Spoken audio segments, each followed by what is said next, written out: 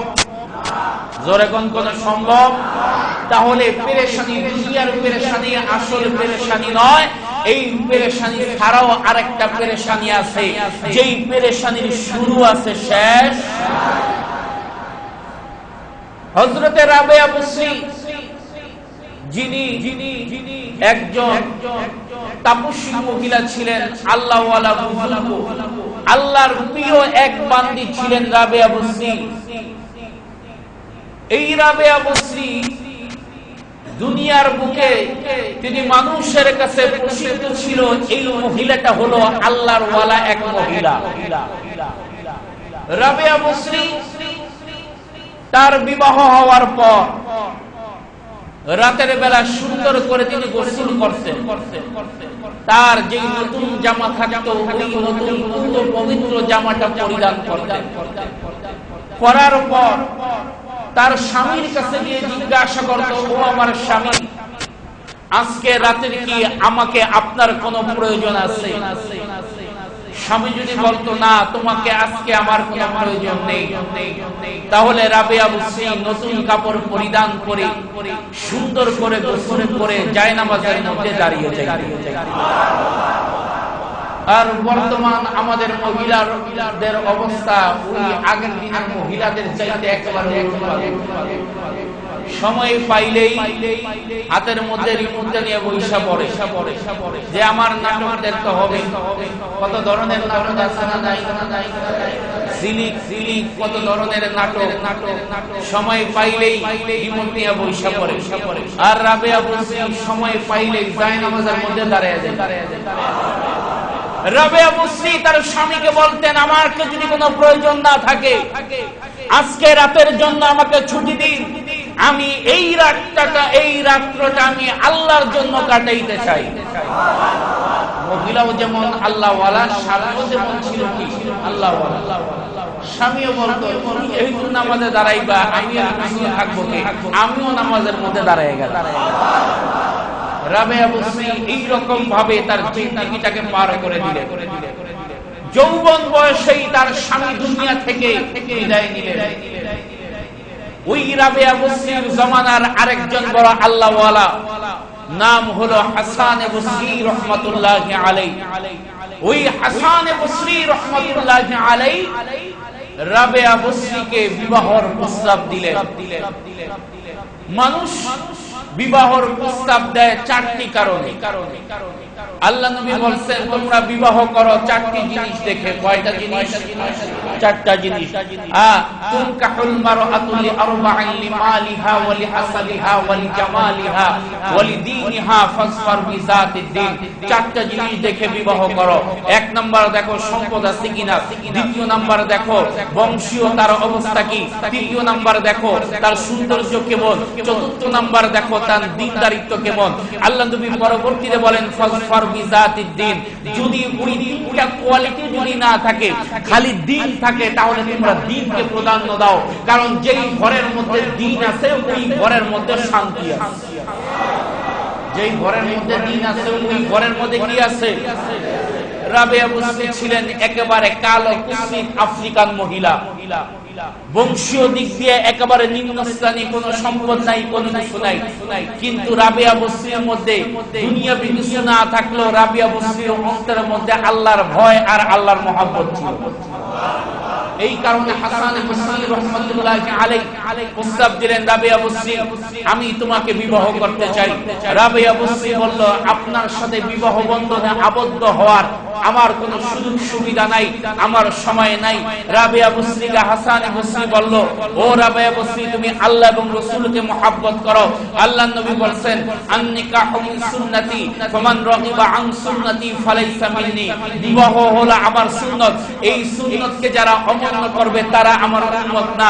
আপনি রাবেয়া বসরি নিজেকে দাবি করেন আল্লাহ ওয়ালা ব্যক্তি, কিন্তু আল্লাহর নবীর এই সুন্নাতকে ওভারটেক করার কারণে আপনি নবীর উম্মত হিসেবে গণ্য হবেন না। রাবেয়া বসরি বলল, নবীর মহব্বত যে আমার অন্তরের মধ্যে নাই, কথাটা এই রকম নয়। আমার ভিতরে এমন চারটা পেরেশানি রয়েছে, এই চারটা পেরেশানির জবাব যদি আপনি হাসান বসরি দিতে পারেন, তাহলে আপনার সাথে বিবাহর বন্ধনের মধ্যে আমি আবদ্ধ হব। হাসান বসরি বলল, আপনার পেরেশানি কি আমাকে একটু বলেন। পর্দার অন্তরাল থেকে কথা হচ্ছে। রাবেয়া বসরি বলল, আমার এই চারটা প্রশ্নের জবাব দুনিয়ার অনেকের কাছে আমি প্রশ্ন করেছি, কেউ আমার এই চারটা পেরেশানির কথার উত্তর দিতে পারে না। যদি আপনি দিতে পারেন, তাহলে আপনার সাথে আমি বিবাহ বন্ধনে আবদ্ধ হব। হযরত রাবিয়া বসরি রাহমাতুল্লাহি আলাইহি ডাকতে বলে, ও হাসান বসরি, আমি এমন চারটা পেরেশানির মধ্যে লিপ্ত, যেই চারটা পেরেশানির কারণে আমি আপনার সাথে বিবাহ বন্ধনে আবদ্ধ হতে পারবো না। শুধু আপনার সাথে নয়, দুনিয়ার কোন স্বাদ আল্লাহ আমার ভিতরে নেই। কারণটা হলো ওই চারটা পেরেশানি হওয়ার কারণে আমি আমার জীবনটাকে, ও হাসানে বসরি, আমি আমার জীবনটাকে ওই আল্লাহর জন্য আমি কুরবানি করে দিয়েছি। ও হাসান বসরি শুনুন, আমার চারটা পেরেশানি হলো, এক নাম্বার পেরেশানি এবং প্রশ্ন হলো আপনার কাছে, আমি আপনাকে জিজ্ঞাসা করতে চাই, আমি জান্নাতি হব না জাহান্নামী হব? বলেন, এই প্রশ্নের উত্তর কারো কাছে আছে? আপনি জান্নাতি হবেন না জাহান্নামী হবেন, এই প্রশ্নের উত্তর কারো কাছে আছে? জোরে বলেন, আছে? কেউ দিতে পারবে এই প্রশ্নের উত্তর? যখন এই প্রশ্ন করা হলো, হাসান বসরি বলল, আপনি জান্নাতি হবেন না জাহান্নামী হবেন, এই প্রশ্নের উত্তর একমাত্র আল্লাহ জানে। রাবিয়া বসরি বলল, এই পেরেশানির মধ্যে আছি, তাহলে জান্নাত কামাইয়ের জন্য আমার যে মেহনত করতে হবে, ওই মেহনত করার পর আপনার সাথে বিবাহর বন্ধনে আবদ্ধ হব, এই সময় আমার নাই। দ্বিতীয় নাম্বার প্রশ্ন হলো, কিয়ামতের ময়দানে অনেকের আমলনামা ডান হাতে দেওয়া হবে, অনেকের আমলনামা বাম হাতে দেওয়া হবে। ও হাসান বসরি, আমি আপনাকে জিজ্ঞাসা করি, আমার আমলনামায় ডান হাতে আসবে না বাম হাতে আসবে? আপনার কাছে প্রশ্ন করলাম। হাসান বসরি বলল যে আমলনামায় ডান হাতে না বাম হাতে, এটা আল্লাহ ছাড়া কেউ জানে না। বলে, আপনি যেহেতু উত্তর দিতে পারবেন না, তাহলে আমার পেরেশানি আরো বেড়ে গেল। তৃতীয় নাম্বার হলো আমার প্রশ্ন, আমার যখন আমল ওজন, যখন মিজানের পাল্লার মধ্যে মাপা হবে, তখন আমার আমল ভারী হবে না হালকা হবে? হাসান বসরি বলল, এর উত্তর আমার কাছে নাই। বলল, 4 নম্বর প্রশ্ন হলো, যখন মানুষ পুলসিরাত পার হবে, পুলসিরাতটা হবে চুলের চাইতেও চিকন এবং হুরের চাইতেও ধার। অনেকে যখন পুলসিরাত পার হবে, অনেকে কেটে জাহান্নামের মধ্যে পড়ে যাবে, আবার অনেকে বিজলির আকারে পুলসিরাত পার হয়ে যাবে। ও হাসান বসরি, আপনার কাছে প্রশ্ন করি, আপনি আমার প্রশ্নের উত্তর দেন, আমি কি ওই ভয়াবহ পুলসিরাত পার হতে পারবো কি পারবো না? হাসান বসরির কাছে যখন এই প্রশ্ন করা হলো, হাসান বসরি তখন বলল, আপনার 4 প্রশ্নের উত্তর আমার কাছে জানা নাই। তখন রাবিয়া বসরি বলল, যদি উত্তর না দিতে পারেন, তাহলে তো এই উত্তর আমাকে খুঁজতে হবে। ও হাসান বসরি, আমি পেরেশানির মধ্যে আছি। আর যখন হাসান বসরি এই কথা শোনার পর বলল, রাবিয়া বসরি, তুমি যে প্রশ্নের কথা আমাকে বললে, তোমার পেরেশানি তো আমারও পেরেশানি হয়ে গেল। আমারও তো এই 4টা ঘাট আমারও পার করতে হবে। আপনাদের পার করতে হবে? সবার হবে? জোরে কোন সবার হবে? এই 4টা ঘাট পার হওয়া ছাড়া জান্নাতে যাওয়া যাবে? ওই মুহূর্তের মধ্যে রাবিয়া বসরি ডাকতে বলে, ও হাসান বসরি শোনো, এই 4টা পেরেশানির মধ্যে আমি রাবিয়া বসরি লিপ্ত রয়েছি। এই কারণে এই 4টা প্রশ্নের উত্তর যেহেতু কারো কাছে জানা নাই, আর এই 4টা প্রশ্নের সমাধান একমাত্র আমার মাওলা কারীমের কাছে রয়েছে। ও হাসান বসরি শোনো, এই কারণে আমি তোমার সাথে বিবাহ বন্ধনে আবদ্ধ হতে পারবো না। তোমার সাথে বিবাহ বন্ধনে আবদ্ধ হলে তোমাকে সময় দিতে হবে। ও হাসান বসরি, ওই সময়টুকু দেওয়ার সময় আমার নাই। আমি তো আখিরাতের জিন্দেগিকে কায়েম করার জন্য আমার জীবনটাকে আমি ব্যয় করে দিব। ওই মাওলাকে রাজি খুশি করার জন্য আমার জীবনটাকে আমি কুরবানি করে দিব। ও হাসান বসরি, আপনি আমাকে মাফ করে দেন এবং ওই আখিরাতের জন্য এই 4টা প্রশ্নের উত্তরের জন্য আপনাকেও পরিশ্রম করতে হবে। ও দুনিয়ার মানুষেরা, এই পেরেশানি যদি আমাদের থাকতো, তাহলে বলেন আমরা দুনিয়ার কোন গুনার কাজ আমাদের মাধ্যমে সম্ভব হতো না। কারো মাধ্যমে ইশারের নামাজ কাজা করা সম্ভব হতো না, কারো মাধ্যমে ফজরের নামাজ কাজা করা সম্ভব হতো না। আজকে আখিরাতের সেই চিন্তা আপনার আমার মধ্যে নাই, যার কারণে গুনাহ করা আপনার আমার জন্য সহজ হয়ে যায়। ও যুবক ভাইরা আমার, ওই মৃত্যু কিন্তু একদিন আপনার আমার সামনে আসবে, কাউকে ওই মরণ ছাড়বে না। আল্লাহ রাব্বুল আলামিন কালামে হাকিমের মধ্যে বলেন, কুল্লু নাফসিন যায়িকাতুল মাউত, এহি হাম সব মুসাফির হ্যায়, ওহি আখির ঠিকানা, হুই আগে রওয়ানা হ্যায়, হুই পিছে রওয়ানা। জোরে কোন যেতে হবে কি হবে না? সকলের যেতে হবে কি হবে না? নাকি কেউ দুনিয়ার মধ্যে থেকে যাব? এই দুনিয়া একদিন ধ্বংস হবে কি হবে না? তাহলে পেরেশানি তো সবারই আছে। জোরে কোন, তাহলে পেরেশানি কার নাই? সকলেই এই পেরেশানি। আল্লাহ রাব্বুল আলামিন আমাদের সকলকে এই চারটা পেরেশানি থেকে হেফাজত করুক। জোরে বলেন আল্লাহুম্মা আমিন। সম্মানিত হাজরিন, আসুন সময় নষ্ট না করে আমরা আমাদের মূল আলোচনার দিকে রওনা দেব। আমরা যে সূরার আলোচনা করতেছিলাম, সূরাটার নাম হলো সূরাটা নাজিল হয়েছে মক্কায়। 3 আয়াত ব্যতীত এই সূরাটা নাজিল হয়েছে কোথায়? এবং এই সূরার মধ্যে আয়াত হলো 34টি। আয়াত কয়টা? 34টি। আর এই সূরার মধ্যে বাক্য হলো 748টি এবং এই সূরার মধ্যে হরফ হলো 2110টি। 2110টি। আজকে আমাদের সূরা লোকমানের 23তম তাফসীর। কত? 23তম তাফসীর। সম্মানিত হাজরিন, আর আজকে আমি আপনাদের খেদমতে সূরা লোকমানের 25, 26 এবং 27 নং আয়াতে কারীমা আপনাদের খেদমতে তেলাওয়াত করেছি। যেই আয়াতগুলোর মধ্যে আল্লাহ রাব্বুল আলামিন তার শান এবং মান সম্পর্কে আলোচনা করেছেন। কি? তার শান এবং মান। তো আওয়াজ কেমন লাগতেছে? কানের মধ্যে আসতেছে। আল্লাহ রাব্বুল আলামিন এই সূরা লোকমানের 25, 26 এবং 27 নং আয়াতের মধ্যে তার শান এবং মান সম্পর্কে কি করেছেন? আলোচনা করেছেন। আল্লাহর শান মান কম না বেশি? যেমনি কইলে পূর্ণাঙ্গ আমাদের এলাকার কমিশনার চাইতেও কম। হ্যাঁ, জোরে কোন, কম না বেশি? আরো জোরে কোন।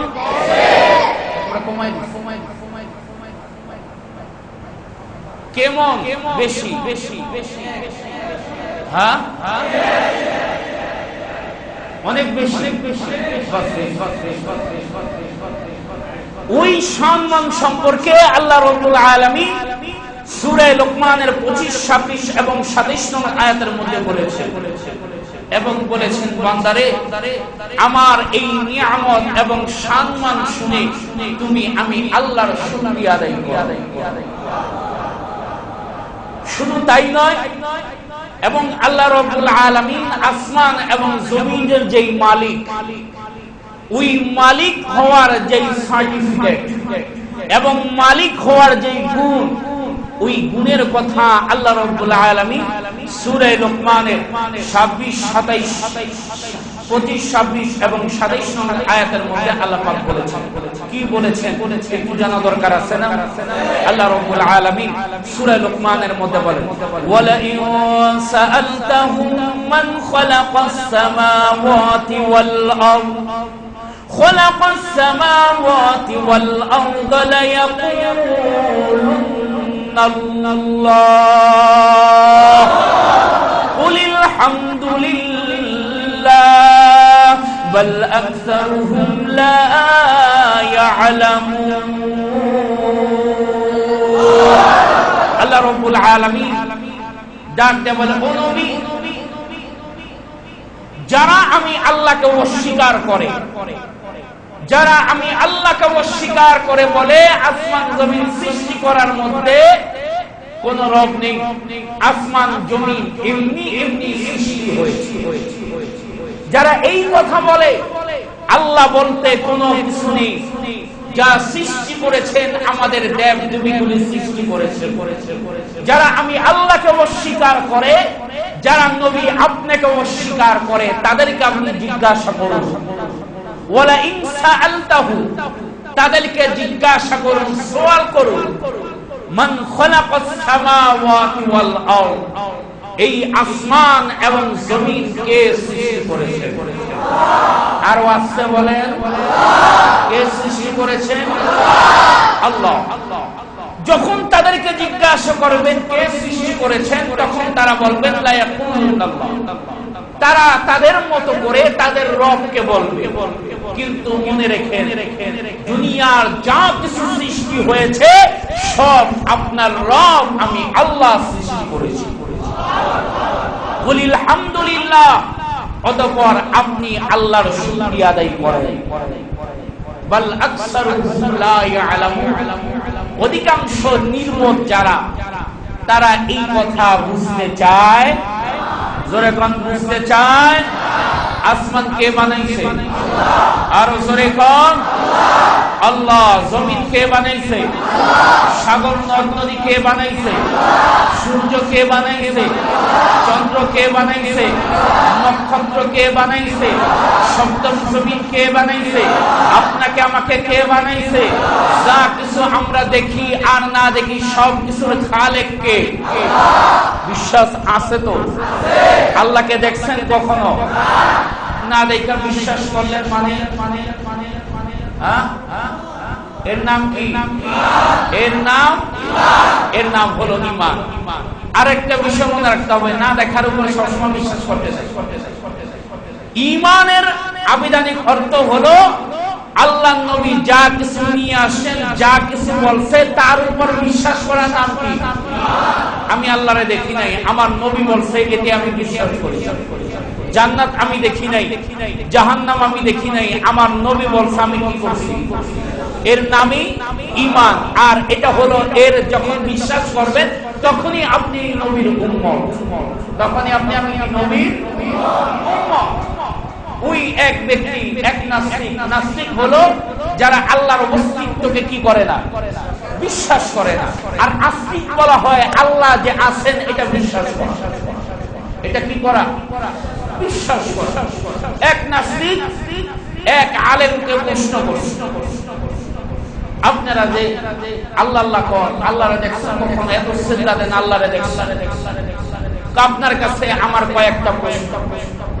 এক নাম্বার প্রশ্ন, আল্লাহ আগুন বানাইছে। কি বানাইছে? আগুন বানাইছে। এই আগুন বানানোর পর আগুন দিয়া আবার জিনকে বানাইছে। এখন আল্লাহ রাব্বুল আলামিন জাহান্নামের মধ্যে আগুন দিয়া আগুন দিয়ে কিভাবে শাস্তি দিব? দ্বিতীয় নাম্বার, আল্লাহ যে আছে এটা আমার আপনি দেখান। আল্লাহ যে আছে এটা আপনি আমারে দেখান।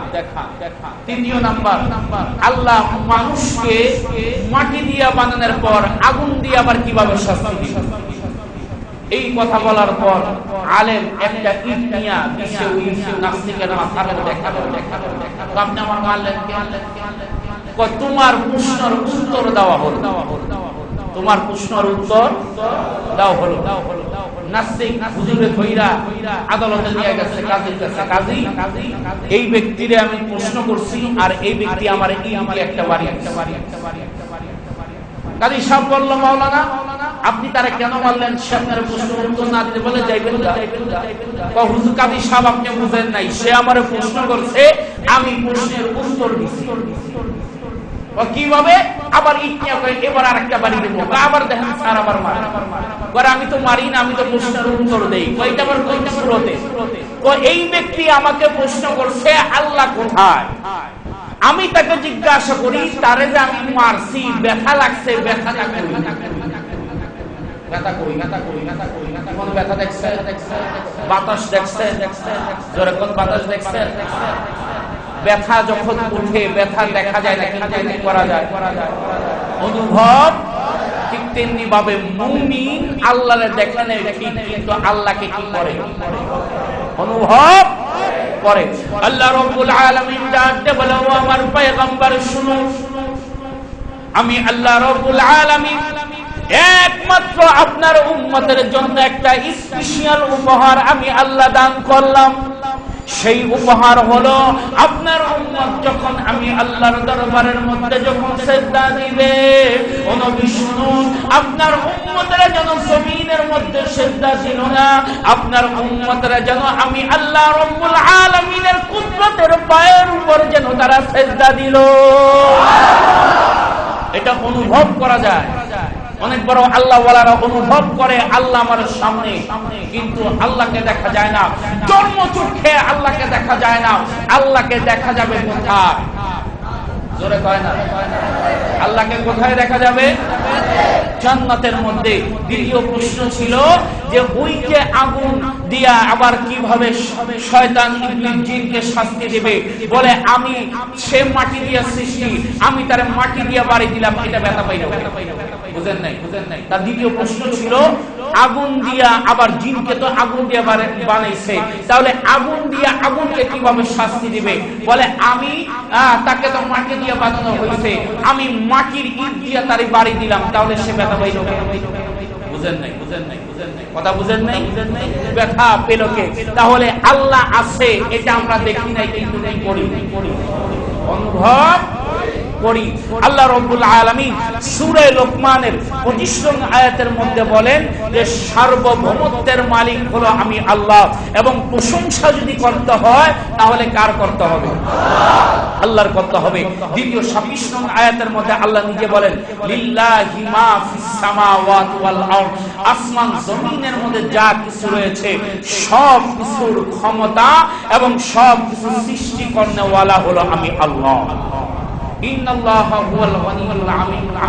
আল্লাহ বলেন, এবং সবচেয়ে বড় ধনী এবং প্রশংসার দাবিদার হলো আমি আল্লাহ। সবচেয়ে বড় ধনী কে? আরো জোরে কোন? আল্লাহ। এবার 27 নং আয়াতের মধ্যে আল্লাহ নিজের প্রশংসা নিজে করেন। কেন? আমরা বান্দার হায়াত আছে, আমাদের ক্ষমতা আছে কি, আর আল্লাহর প্রশংসা করার ক্ষমতা কারো নাই।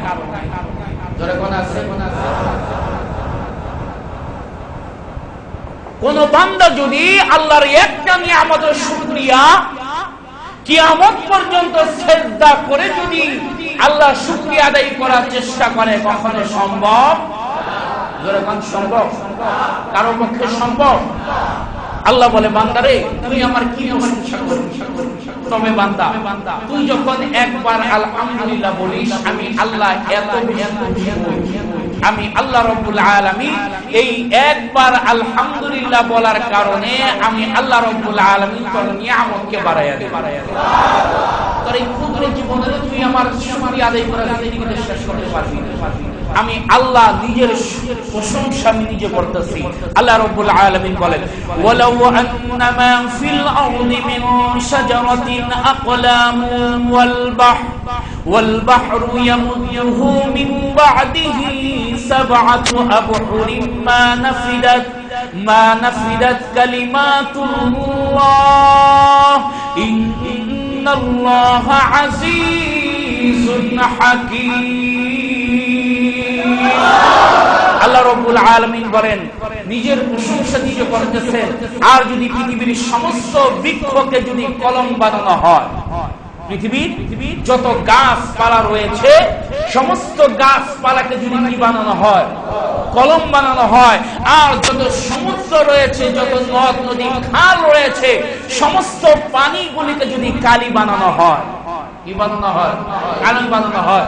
আর যদি তোমরা যদি আমার প্রশংসা লিখতে আরম্ভ করো, কলম শেষ হয়ে যাবে, কালি শ্বাস সমুদ্র যত কালি রয়েছে সব শেষ হয়ে যাবে, কিন্তু আমি আল্লাহর প্রশংসা লেখা শেষ হবে।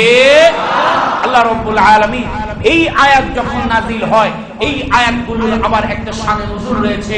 এই কারণে এই আয়াতগুলো নাজিল হলো, এর একটা শানে নুজুল তাফসীরে মাজহারের মধ্যে আল্লামা কাজী সানাউল্লাহ পানিপতি রাহমাতুল্লাহি আলাইহি এবং তাফসীরে মারুফুল কুরআনের মধ্যে আল্লামা মুফতি শফি রাহমাতুল্লাহি আলাইহি বলেন এই তিনটা আয়াতের দুইটা শানে নুজুল রয়েছে। কয়টা শানে নুজুল? দুইটা শানে নুজুল। সেই দুইটা শানে নুজুল হলো, একটা হলো ইবনে ইসহাক রাহমাতুল্লাহি আলাইহি আর আতা ইবনে ইয়াসির রাহমাতুল্লাহি আলাইহি তাদের দ্বারা বর্ণনা করেন।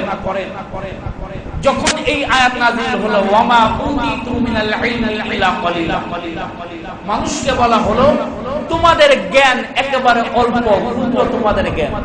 এই আয়াত যখন নাযিল হলো, এই আয়াতটা নাযিল হয়েছে মক্কায়। অতঃপর আল্লাহর নবী যখন মদিনায় হিজরত করলেন, মক্কার মধ্যে যেমন আল্লাহর নবীর শত্রু ছিল, মদিনার মধ্যেও আল্লাহর নবীর শত্রু। এর দ্বারা বোঝা যায় আল্লাহর নবীর শত্রু সব জায়গায় কি ছিল। এবং আল্লাহ রাব্বুল আলামিন বলেন, নবী গো, শত্রুও যেমন আছে, আবার আপনার রক্ষকও একজন আছে। কে? কে? জোরে কোন? সেই আল্লাহ এখনো আছে না নাই? আল্লাহর নবী যখন মক্কা থেকে মদিনায় হিজরত করলেন, মক্কার মধ্যে কাফের মুশরিকদের নির্যাতন, আর মদিনার মধ্যে হলো ইহুদীদের নির্যাতন। এই ইহুদিরা এই আয়াত যখন শুনলেন যে মুহাম্মদের কাছে একটা আয়াত নাযিল হলো ওয়ামা উতিতুম মিনাল ইলমি ইল্লা কলিলা, যে মানুষের জ্ঞান একেবারে ক্ষুদ্র, তখন তাদের ভিতরে একটা সন্দেহ হলো, আরে আমরা কি জ্ঞানী কম? মুহাম্মদ নিজের অনেক বড় জ্ঞানী দাবি করে, আমাদের কি জ্ঞান কম আছে? এই কারণে একটা গ্রুপ একত্রিত হয়ে আল্লাহর নবীর দরবারে চলে গেলেন। গিয়ে বলেন, মুহাম্মদ, তোমাদের আল্লাহ নাকি একটা আয়াত নাযিল করছে ওয়ামা উতিতু মিনাল ইলমি ইল্লা কলিলা, মানুষের জ্ঞান একেবারে অল্প। এবার তোমার কাছে প্রশ্ন, তুমি উত্তর দাও, এই আয়াত কি তোমার জাতির জন্য নাযিল হয়েছে না আমাদের ইহুদি খ্রিস্টানের জন্য? আল্লাহ নবী উত্তর দিলেন, এই আয়াত সমস্ত মানুষের জন্য প্রযোজ্য, সবার ক্ষেত্রেই নাযিল হয়েছে। ইহুদিরা প্রশ্ন করলো, ও মুহাম্মদ, তুমি এই কথা বললে আমরা তোমার কথার সাথে একমত না। কারণ হলো আমাদেরকে তাওরীত নামক কিতাব নাযিল করা হয়েছে, এবং এই কিতাব হলো সমস্ত ইলমের একটা সারাংশ কিতাব। এই কারণে তোমার কথা অনুযায়ী তোমরা অল্প জ্ঞানী হতে পারো, কিন্তু আমরা ইহুদিরা অনেক বড় জ্ঞানী।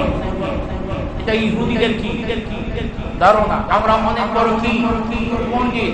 তখন আল্লাহ রাব্বুল আলামিন এই আয়াত নাযিল করলেন, হে আল্লাহর নবী, আপনি ইহুদিদেরকে জানিয়ে দেন, আমি আল্লাহর ইলমের সাগরের কাছে তাদের তাওরীত, জবুর, ইনজিলের যত জ্ঞান রয়েছে এটা একেবারে সামান্য, এটা একেবারে কি সামান্য। আর যখন আপনার কোরআন নাযিল হয়েছে, তখন তাওরীত, জবুর, ইনজিল যত কিতাব রয়েছে সমস্ত কিতাবকে আমি আল্লাহ রাব্বুল আলামিন মানসুখ করে দিয়েছি। একমাত্র শরীয়ত চলবে এবং আইন চলবে কোরআনের, এবং শরীয়ত চলবে আমি আল্লাহ যা নাযিল করেছি, আর অনুসরণ চলবে আপনার। এই ছাড়া যত অনুসরণ এবং যা কিছু চলবে তা আমি আল্লাহর কাছে গ্রহণযোগ্য হবে না।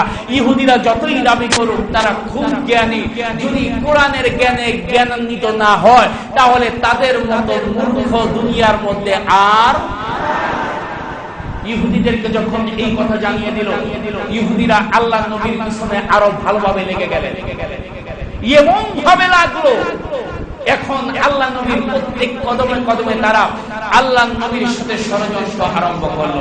আল্লাহ রাব্বুল আলামিন জানিলেন, নবী গো, আপনার কাজ হলো দ্বীনের দাওয়াত দেওয়া, হেদায়েত দেওয়ার কাজ হলো আমি আল্লাহ। ইহুদিরা কেন, সারা দুনিয়ার সব খ্রিস্টান ইহুদি মিলেও যদি আপনার বিরোধিতা করে, আমি আল্লাহ যদি আপনার সঙ্গে থাকি, ও নবী, আমি আমার জাতের কসম করে বলি, সারা দুনিয়ার ইহুদি খ্রিস্টান মিলেও আপনার একটা প্রশংসাও তারা বাঁকা করতে পারবে। সেই আল্লাহ এখনো আছে না নাই? জোরে কোন আছে না নাই? তাহলে আমাদের হক কথা বলতে কিসের ভয়? কোরআনের কথা বলতে কিসের ভয়?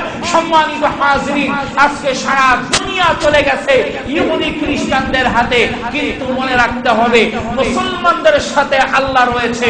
মুসলমান যতদিন হকের উপর থাকবে, দুনিয়ার কোন শক্তি মুসলমানদের কোনো ক্ষতি করতে পারবে।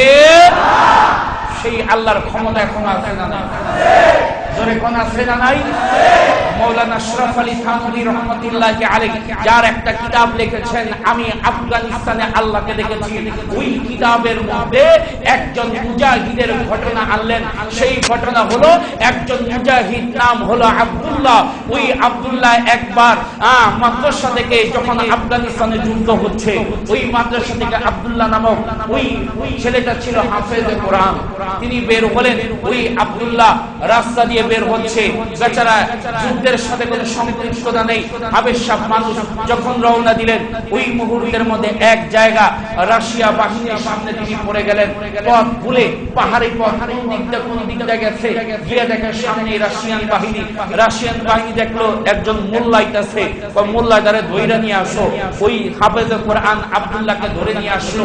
আসার পর গ্রেফতার করে বলল, তুমি কোন দলের লোক? হাফেজ সাহেব বলল, ভাই আমি কোন দলের বলেন না, আমি হাফেজ সাহেব মাদ্রাসায় পড়ি, রাস্তা ভুল করে এখানে চলে আসি।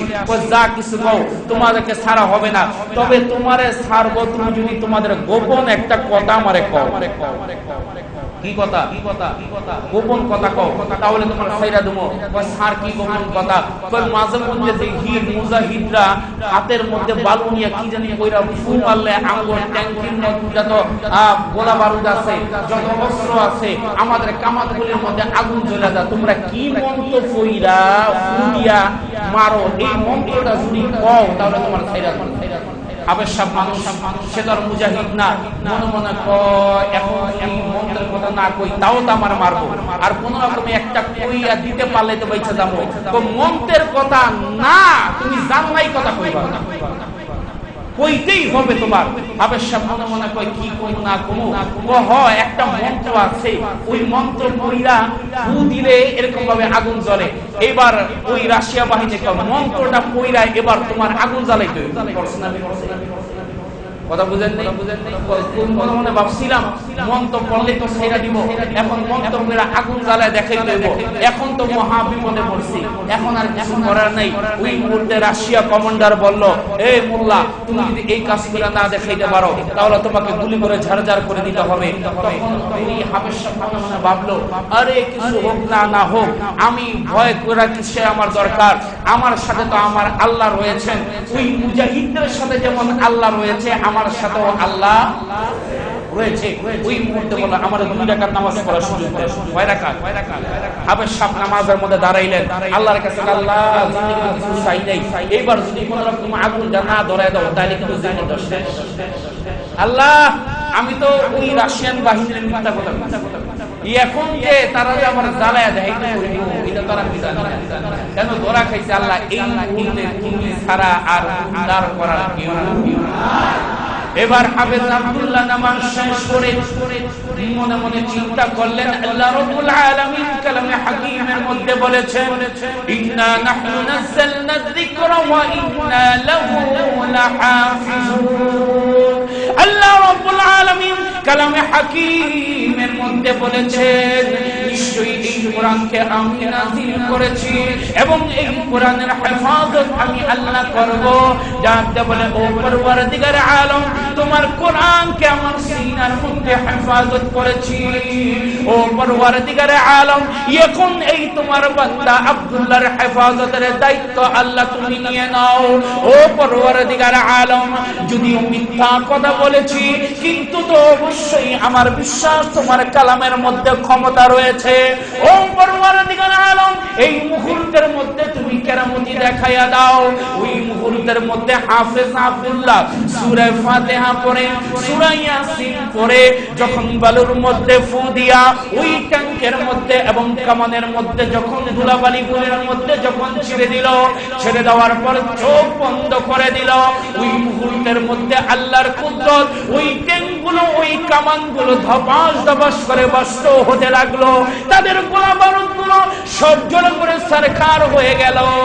রাশিয়া কমান্ডার ডাক দিয়ে বলে, এই মুসলমান সাধারণ কোন জাতি না, এমন মন্ত্র করেছে আমাদের সমস্ত কামানগুলিকে ধ্বংস করে দিল। ও বাহিনীরা তাড়াতাড়ি এই হাফেজ কোরআনকে বিদায় করে দাও, নয়তো আমাদের পুরা এরিয়াকে ধ্বংস করে দিবে। বলেন, ওই আল্লাহ এখনো আছে না নাই? আরো জোরে কোন আছে না নাই? হাফেজ আব্দুল্লাহ মনে মনে কয় আল্লাহ তুমি বাঁচাইছো, আমার তো কোনো ক্ষমতা নাই, সব ক্ষমতার মালিক আল্লাহ। তখন ওই ইহুদিরা, যাই হোক ইহুদিরা, তারা বলল ওয়ামা উতিতুম মিনাল ইলমি ইল্লা কলিলা, আরে আমাদের জ্ঞান কি কম, আমাদের কাছে তাওরীত নামক মহান কিতাব আসছে। আল্লাহ নবী ডাক দিয়ে বলে শোনো, ওই তাওরীতের চাইতে জ্ঞান ভান্ডার কিতাব হলো কোরআন। ওই তাওরীত ডাইরেক্ট আল্লাহর কথা না, কোরআন হলো ডাইরেক্ট আল্লাহর। এই কারণে কোরআনের একটা নাম হলো কি? কালামুল্লাহ। কোরআনের একটা নাম কি? কোরআনের একটা নাম কি? কালামুল্লাহ। কালাম মানে কথা, মুল্লাহ আল্লাহ মানে আল্লাহ, মানে আল্লাহর কথা। আল্লাহ নবীর সাথে আল্লাহ যে কথা বলেছেন, ওই কোরআন আল্লাহ রাব্বুল আলামিন আপনাকে আমাকে হাদিয়া দিয়েছেন। এই কারণে কোরআনের আরেকটা নাম হলো কালামুল্লাহ। যাই হোক, এই একটা শানে নুজুল। আরেকটা শানে নুজুল হলো, আপনাদের মনে আছে কিনা সূরা কাহফের মধ্যে আমরা আলোচনা করেছিলাম, মক্কার কাফের মুশরিকরা আল্লাহর নবীকে 3টা প্রশ্ন করেছিল। কয়টা? 2টা প্রশ্নের উত্তর আমরা দিছি, 3য় নাম্বার প্রশ্নের উত্তর আমরা দেই নাই। 3য় নাম্বার প্রশ্ন হলো এই আয়াতের মধ্যে, 3য় নাম্বার প্রশ্নের উত্তর হলো 3টা প্রশ্ন করেছিল। এক হলো ওই ব্যক্তিকে যিনি সারা পৃথিবী কি করেছেন? ভ্রমণ করেছেন। ভুলে গেছেন। এক সূরা কাহফের 3টা প্রশ্নের মধ্যে একটা প্রশ্ন ছিল ওই ব্যক্তিকে যিনি পশ্চিম থেকে পূর্ব সারা পৃথিবী যিনি ভ্রমণ করেছিলেন, নাম কি? যুলকারনাইন। নাম কি? যুলকারনাইন। এক। দ্বিতীয় হলো ওই যুবকরা কারা, যারা কয়েকশো বছর আল্লাহর আদেশে গুহার মধ্যে ঘুমিয়েছিল, তারা কারা? আসহাবে কাহফ। আসহাবে কাহফ। তৃতীয় নম্বর প্রশ্ন করেছিল রূহ সম্পর্কে। কি সম্পর্কে? রূহ এই জিনিসটা কি? আপনি উত্তর দেন। ইহুদিরা জানে যদি তিনি সত্য নবী হয় তাহলে তিনি, তাদের জানা আছে, উত্তরও জানা আছে, ওই রকম ভাবে উত্তর দিবে। ওই মুহূর্তের মধ্যে আল্লাহ রাব্বুল আলামিন তৃতীয় যেই উত্তরটা দিয়েছিলেন, ওয়াসআলুনাকা আনির রূহ, আল্লাহ পাক বলেন ও নবী, ইহুদিরা আপনাকে প্রশ্ন করে রূহ সম্পর্কে, আপনি বলেন কুলির রূহু মিন আমরি রব্বি। তাদের উত্তর ছিল এই রূহ হলো আমার আল্লাহর একটা আদেশ। এই রূহ কি দিয়ে সৃষ্টি এটা আমার জানা নাই। আল্লাহ বললেন নবী গো, আপনি শুধু বলেন এই রূহ হলো আমার আল্লাহর আদেশ, আর কিছু বলা দরকার নাই। এতেই তারা বুঝবে আপনি সত্য নবী না মিথ্যা নবী। কথা বুঝেন নাই? শুধু একটু বলেন। ওই মুহূর্তে যখন এই উত্তর দিয়ে দিলেন, এই 3টা উত্তর যখন আল্লাহ নবী দিয়ে দিলেন, দিয়ে দেওয়ার পর ইহুদিরা বলল ও মক্কার কাফের মুশরিকরা, তিনি যেই উত্তর দিছে এই উত্তরের মধ্যে শুধু 100-র মধ্যে 100 না, 100-র মধ্যে যদি 1 কোটিও মার্ক দেওয়া হয় তাও কম হবে। কারণ তিনি যা উত্তর দিয়েছেন সত্য দিছে, আর কোনো সন্দেহ নাই তিনি পয়গম্বর। মক্কার কাফের মুশরিকরা কয় আপনাকে হাতে ধরি পায়ে ধরি, এই কথা কইেন না, কইলেই আঙ্গুল নেতাগিরি আর এলাকার বুঝেন নাই? আমাদের এলাকার মধ্যে আর আমাদের নেতাগিরি থাকবে না, ভুলেও এই কথা বলবেন না। তখন ইহুদিদেরকে কিছু উপঢৌকন দিয়া তাদের মুখ বন্ধ করে দিলেন এক কথায়। খাওয়া কি? অনেকে কয় না, যেটা কইব না বুঝবেন এটা মনে রাখা। যেন আপনার বাসাটা কয় না ঘুষ খাওয়া কি? এবার অনেকে খেলায় বলেও কয় ঘুষ খাওয়া কি, সুদ খাওয়া কি, যৌতুক খাওয়া সব হারাম। হারাম তো সত্যি হারাম। কি হারাম? ঘুষ খাইয়া আল্লাহ নবীর বিরোধিতা করা আরম্ভ করলো। এখন আমাদের সমাজের মধ্যে অনেক লোক আছে ঘুষ খাইয়া মোল্লা মৌলবীর বিরুদ্ধে অনেক কথা বলে। অনেকে ফুলদি আঙ্গ কয় তো হুজুর আমরা কিন্তু প্রত্যেক মসজিদে ঘুরি, কোন জায়গায় কি হয় এটা আমার খবর আছে, আমার মসজিদে জানছি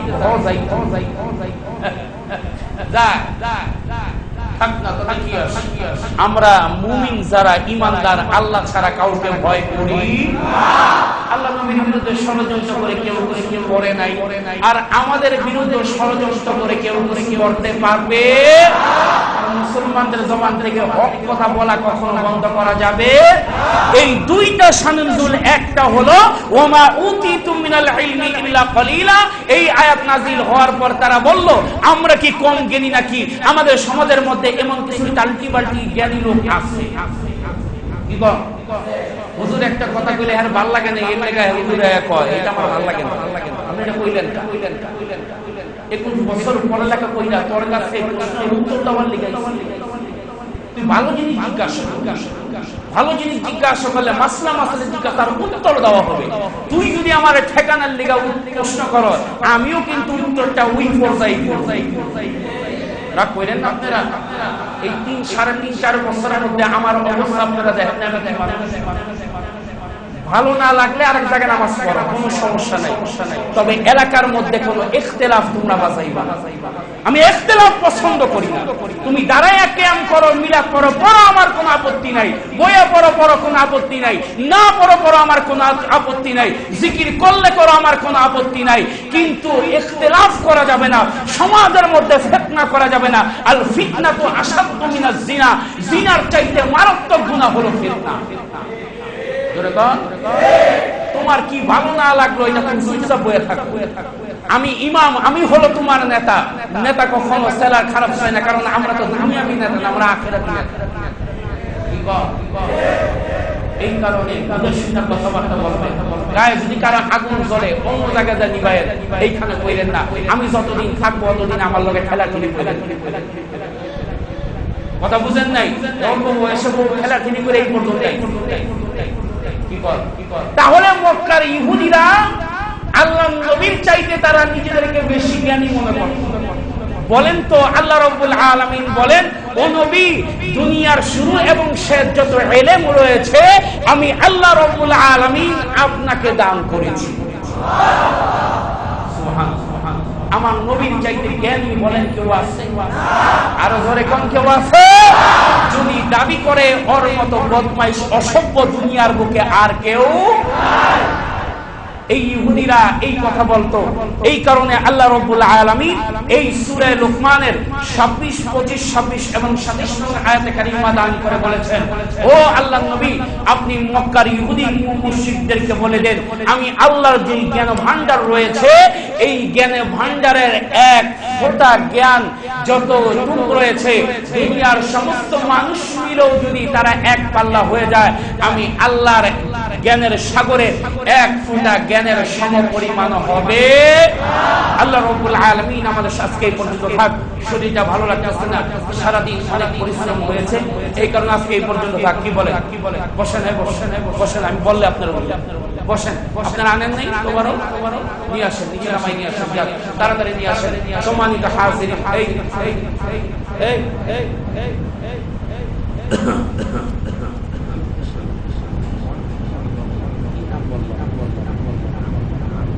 আচ্ছা ঠিক আছে। সম্মানিত হাজিরিন,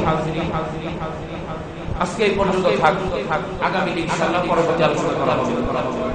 মোহাম্মদ হানিফ আমার ব্যবসার জন্য দোয়া করিবেন। আমরা দোয়া করি। ব্যবসার কথা লেখছেন, এটা কি লেখছে? ব্যবসার জন্য দোয়া করিবেন। দোয়া করি আল্লাহ রাব্বুল আলামিন আমাদের ব্যবসার মধ্যে খায়ের এবং বরকত দান করুন। আজি